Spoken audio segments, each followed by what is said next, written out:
Hi everyone, welcome back to the channel. I just wanted to give you a really quick update today on the Winwing FCU and EFI system. So I'm just going to bring this up here just to give you a view as to what I've got set up. In my last video I talked about my whole setup, so we won't go through all of that today and bore you to death with all the different screens and bits and pieces. But I said in my last video that Winwing do fantastic products. I do have the MCDU here. If you're not using that already, strongly recommend that.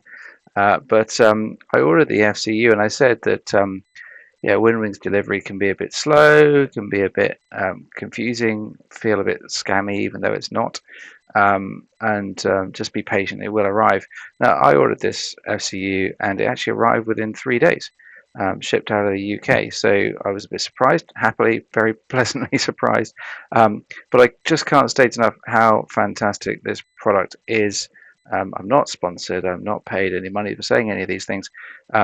This really is top quality, just like the MCDU. It's really strong. So I'm just going to keep that video of the FCU open in the corner while I interact with the plane here. So you can see I've got my FCU over here, of course. There's my altitude. You can see that's fully synced to the FCU. Everything is the same. My constraints button is set. That's the same. My flight director's on. That's the same. Now, if I switch and play with any of these buttons, let's have a look over here. Let's just zoom in so you can get a good view of what's happening. I'm going to try not to crash the plane whilst doing it. Let's see what happens. But if I were to change my altitude here from 27,000 to 28, I could just twist the knob as you'd expect, 28, and you can see in real time that's going to happen. And there we go. So that's great. I'd obviously have to set that like that, push that in, and you can see the plane immediately starts to climb as you'd expect. I shouldn't be at 27, so we'll push it in and go back to 28. We can push that in to make sure that is set to no difference as well. That all works as you'd expect. I can adjust my speed. All these knobs work really nicely. Again, if I look at my screens here and I adjust the range, there you go, exactly as you'd expect. If I put that into my plan mode, exactly as you'd expect. Everything's working really, really well. I can turn the constraint. I can put the waypoints on here. There we are, all showing really nicely. I can switch between my QNH there. This is all happening on the plane, as you can see, and it's all synced up. Pull that back out for standard. The print quality is also really nice.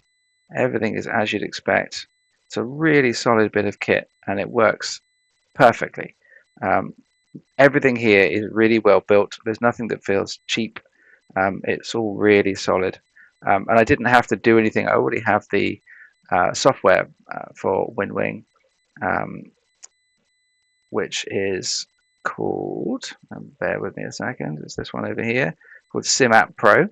And I literally plugged this USB cable into a USB slot on my computer and I started the simulator and it works. I didn't have to calibrate, I didn't have to fiddle around with anything.